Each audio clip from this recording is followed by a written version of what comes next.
All right, you're going to want to hear this. Tucked away in some old, forgotten court documents from pre-Civil War Mississippi is one of the most unbelievable true stories I've ever come across. It's a story of pure strategy, of survival, and of one woman who decided to flip the entire social order completely on its head. Everything starts with this one sentence. It's from a marriage certificate dated March 1851. Think about that for a second. The bride was listed as property. The groom owned 37 people, and just 6 months earlier, the bride had been one of them. So how on earth does something like that happen? Well, let's get into it. So, let's set the scene. It's 1850. We're at Bell Point Plantation, a huge and very profitable cotton operation. The owner is a man named Thomas Belmont, a 38-year-old widower who runs the place with this cold, business-like precision. Everything has its place, the rules are absolute, and everyone knows exactly where they stand in the hierarchy. Or, at least, that's what they all thought. And into this rigid world steps a 19-year-old woman named Rose. Now, she was bought for $800, which was a pretty hefty sum back then. And the bill of sale tells you she was different. It notes that she's literate, which was not only rare but often forbidden, that she was skilled in all sorts of household tasks, and that her appearance kind of complicated the very strict racial lines at the time. So she's immediately put to work in the main house, right at the very nerve center of the whole operation. Okay, so this right here, this is the chessboard. These are the 5 unmarried white men who actually run Bell Point Plantation for the owner. And when Rose looks at them, she doesn't just see a bunch of powerful guys. No, she sees their weaknesses. She sees a grieving man, an ambitious one, a guilty one, an anxious one, and a vain one. She sees 5 targets. So, the big question is, how did she pull this off? Well, Rose didn't just get lucky or stumble into power. She built a web, one calculated thread at a time, by going after each one of these men. And let's be clear, this was not about love or romance. This was a cold, methodical takedown of the plantation's power structure, right from the inside. And you know, her strategy wasn't random at all. She had a system, a kind of 4-step method that she used on each guy. First, figure out what they need most, what their deepest vulnerability is. Second, create some kind of accidental meeting. Third, become the one and only person who can solve their problem. And fourth, cash in on that gratitude to get their loyalty and, just as important, information. Her first move was on Hugh Carpenter, the overseer. He was a lonely widower, just drowning in grief. Now, Rose was smart. She didn't flirt with him. That would have been way too obvious and dangerous. Instead, she brought him mint tea. And more than that, she just listened.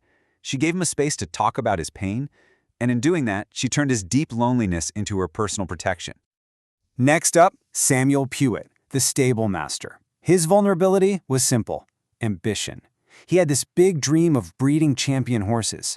So Rose uses her surprisingly deep knowledge of horses to help him gentle a very difficult mare. And pretty soon, he can't imagine achieving his dream without her. She becomes indispensable to him. And in return, she gets an inside look at the plantation's business dealings and all the gossip that flows through the stables. Now, James Farley, the guy who ran the cotton gin, he was a whole different kind of challenge.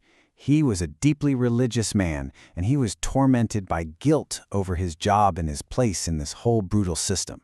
So Rose didn't seduce him physically. She seduced him intellectually, engaging him in these deep debates about the Bible. He starts to see himself as her spiritual guide, her mentor, and while he's saving her, he's accidentally giving her a crash course in contracts and law.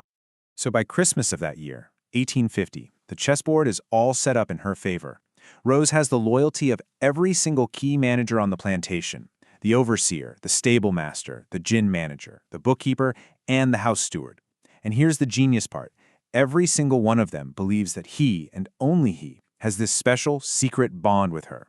Each man is now a pawn that she can move whenever she wants. And right as Rose is finishing this web she's woven around the management, a huge opportunity opens up at the very top of the food chain. The owner himself, Thomas Belmont, is in deep financial trouble. And his desperation?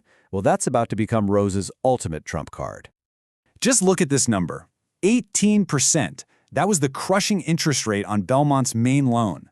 Now, for a business like a cotton plantation where the margins were already tight, a rate like that isn't just a problem, it's basically a death sentence. That kind of financial pressure made him desperate enough to start considering some very unconventional solutions.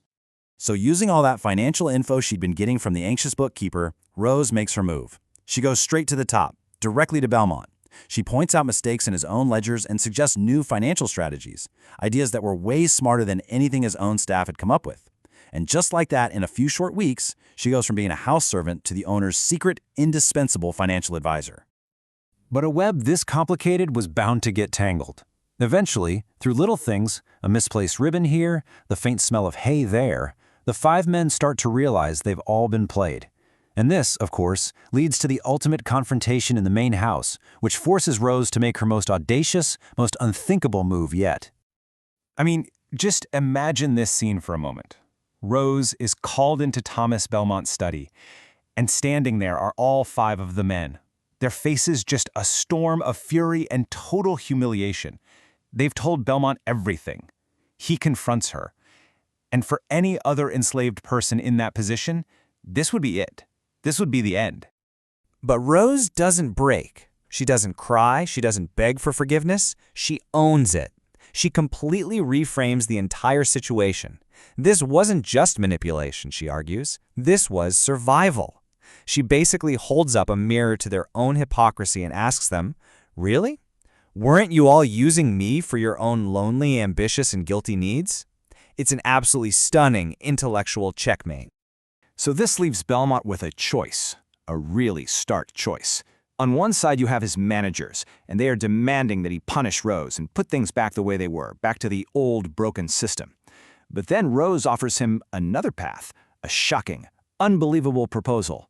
Marry her. Not for love, she makes clear, but as a cold, hard business proposition. It would save his plantation, and it would give her freedom. And the most incredible part? The pragmatist in Thomas Belmont actually agrees. He sees it as the most efficient, though scandalous, solution to all of his problems. So what happens next is the fallout. This is how that impossible gamble actually played out, and what happened to every single person who got caught in Rose's incredible web. Their plan gets executed with absolute precision. They travel north to Ohio where they can legally marry. Then, Thomas uses that marriage certificate, framing it as a sign of his, quote, progressive thinking, to secure a massive $50,000 investment. And with that new money, they completely transform Belle Point, slowly transitioning the entire operation from slave labor to a paid workforce, which was, basically economic treason in the Deep South at that time. So, what happened to the five men she outplayed? Well, their lives were changed forever. Hugh Carpenter, the grieving overseer, just couldn't handle the public humiliation. He left, drank himself into poverty, and died alone just a few years later. But Samuel Puett, the ambitious stable master, he actually stayed. And over the years, he developed this kind of grudging respect for the woman who had so completely outsmarted him. James Farley, the religious one, was just haunted by his guilt. He left and became a traveling preacher, spending the rest of his life wrestling with his soul. And Clayton Webb, the anxious bookkeeper, he stayed too, but he became a shadow of his former self, withdrawn, obsessive, spending his days poring over the ledgers as if he could somehow find the old, predictable order in the numbers. And finally, Martin Jessup, the vain house steward whose entire sense of self was built on social status and being better than others. He just couldn't stomach a world where a former slave was his boss. He resigned right away, but the whispers of the scandal ruined his reputation, and he died just a few years later. And what about Rose? Well, Rose played the long game, and she won it all. When Thomas died years later, she inherited the entire plantation. She had to fight off his relatives in court, but she won that battle too. Then she sold Belle Point for an absolute fortune and moved to Paris. She lived out the rest of her long life as a wealthy and, more importantly than anything else, a completely free woman. Which brings us right back to the question at the heart of this whole incredible story.